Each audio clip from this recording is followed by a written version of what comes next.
प्रणाम चौपतन चाचा। एजा करे लाना था मोइलो सरऊ वोट दे देलनु केला छेप में आई हगत रहनु खेता में। चलो अभी देखावा तनी वार्ड कमिश्नर से बनवा के पैखाना। चलो देखते बनी हम तारा के। चलो जा वोट देत रह के हुआ और के जीव के हुआ और भी रे। चलो जा जा जा ओकरा भी जत रह फाई संग घणी है। जा जा देखो तनी तार बढ़िया ले पैखाना उ बनावता वोट देत रह कहूआ उ जात रह ओकरा भी रे। जा बढ़िया ले फाई संग दबाल लेखा। जा जा जा सरौ तू खेते में हगबा।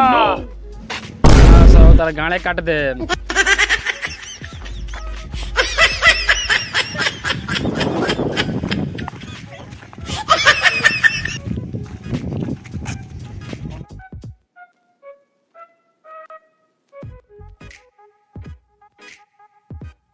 और इस साला एक तो झोपड़ी बता इका पैखाना बनवाई और इस साला को तो ई बोडगार्डो रख ले बा।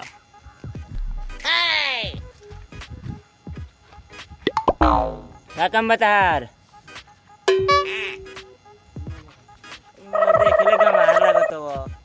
वो वाड़े पास दी आ गई बा। बुझाते नहीं क्या करे आई बा। का काम बा बोलो बा। बरसात आइल बाटे होगे में दिक्कत होताटे सांप अप काट ले सरवाजी मारी ले पैखाना बनवावे के बाटे। वोट देले रहे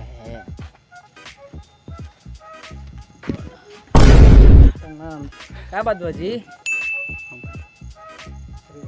का समस्या बराऊ देखी होगा भूनी बरसात के दिन बाटे सांप अप काट ले सरवाजी मारी ले पैखाना बनवावे के बाटे। ये समस्या बा। पैखाना रो भी नहीं के बनल ठीक है रही त जा मती जा हम गोरिया करे सब लेके का कइनी पैसा रहुआ तो हमारे पास कह दिल रही लड़का एगो हमार हीरोइनची बाटे उहे सब चोरा चोरा के सब पी गेल हीरोइन। अब समझाई ओकरा के समझाई कर रहा था घरे उ लवको साथे 10 गो हीरोइन पिए ताटे उ त मारी ओकरा के बहान के ओकरा के तम सुधरी उ मारी के हम तरा पैसा पास करिए देले मारी के छोलनी से दगाई बराई तो ओकर माई दगियन ओकर छोलनी से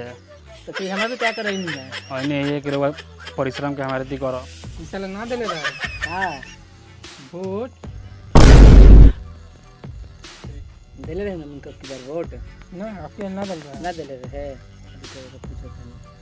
केकरा में देले रही ए बार केकरा में देले रही का वोट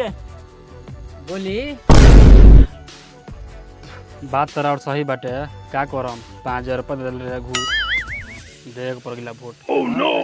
बताई रहुआ और औरो बात सही बाटे देले बनी हम अब क्या करी हमार पछतावा होताटे जाई ओकरे भी जाई फिर से ओकरा मुंह खोला में खाली रहुआ वार्ड पार्षद बनी तो हम ओकरा भी का करे जाई दे देले तो फिर हम कहीं कैसे दे दी हम बताइए देखी कौन सुधार हो रहा करी होगे में बड़ा दिक्कत होता फोटो दे भी ना बुझाइला सुधार होता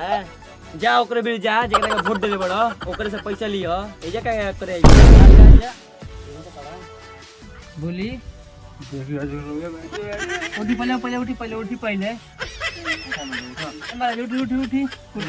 अब हमारे से बड़ बानी आ रउआ गोल में देत नहीं आके कैसा लगी हमारे बताइए यार एक बार गलती वाला मुखिया जी बार ना गलती 500 के बाद फिर हुआ भेजाई वोट देमा फिर रहो ओह नो उधर हमरे में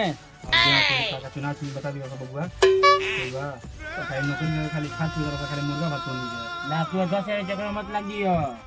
तो सुनी है ने अगले बार वोट देम तो अगले बार फिर से फंड का पास कराई हम अब कोई ना कर सकेंगे एक बार हम क्या बोला एक बार करम जाम नहीं है हां ठीक है मुखिया जी अगला बार आइम अगला बार तारा वो सब मदद होई ठीक है पहला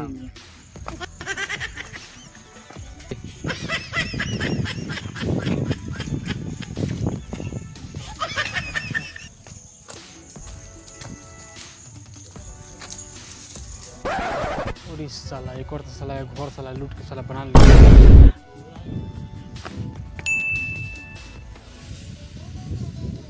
घर बनवा के का घर बनवा के सरकार के पैसा मिलता मैंने कुछ भी एगो ओकर घर देखी वार्ड पार्षद के एगो राउर घर देखी का नाम बता ये बताई रहुआ कि हां बिहारल बरन हां हैं हां आ उ जीतल बरन आ उनकर घर झोपड़ी के बाटे आई सरकार के माल लूट के पहले ही से हमरा घूस खिया के आई रख ले भाई महल अटारी बांध ले बाटे ई बताई रहुआ कि हम गलती करनी हम बोलल हो गइल राहुल अब हमार बात सुन हां पैसा दे रही तोरा के पैसा सही ना ले रही पैसा के लालची में ते माई रही से तोरा वजह से निकल निकल निकल ऐसे निकल ना ना निकल ई बताई रहुआ निक इनका कुछ सेवा वकारी साला होई हमी नहीं की बात की ना होई हां ई बात कैसे करत आई देखत है नु हां ये बात सही कहा तानी वोट के वाला खरीद के वाला 5000 हमरा घुस के रही मतलब लइका महीना पे चल गेल त हम का करी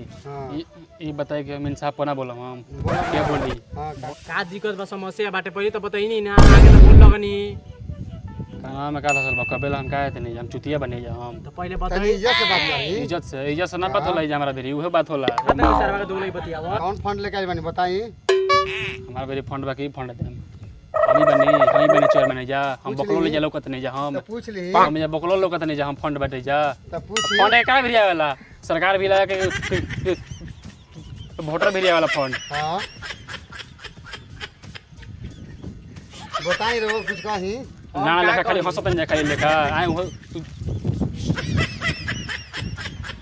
हाथाना देही में मत चढ़ा आइल बानी कहां पता बानू हमारे लिए हमारे बड़ा बुझाई लो बनी घुस किया वाला भी हम जाए को भी सरकार से कम कर दो केकरा से कहबे पहुंच बात तोरा हमरा तना रे तू केकरा से कंप्लेन करबे केकर से केकरा से कंप्लेन करबे बताओ कह देले बनी कंप्लेन हम सब जगह भेद खुल गेल बा का भेद खुल गेल बा भेद खुल गेल जान जा तो और बताओ रही जानो जाए अच्छा चल यार छोड़ी छोड़ी जाए नहीं दारू पी रहुआ कि कुछ पिया दिहन मुखिया जी उनकरा पक्ष से बोल हैं चुतिया बनावत नहीं हमरा के वजह सुनिए ना रहुआ हैं भाई पहनले बनी सोना का मुद्दी दिले बारन तबे नु हमनी के वार्ड प्रसाद हवानी लाख 12 नंबर वार्ड पार्षद घुस किया लावन सब कुछ हमनी करवा देले बानी कुछ नहीं करवैले रउआ के हम कहनी कि ना बनाई में बात पार्टनर का हो कांधा पे हाथ के आगे धर तरह मार दे पार्टनर भैया भी जब साथे उनको काना बांध देनी ना मर्दे आदमी आई बा देखो तरह बुझात नहीं केता यहाँ तो रही भैया भी पहुंच रहा है पैखाना के पैसे ना पैखाना के आगे वाला हाँ केका खाली करे को बहुंगा आगे मतलब बा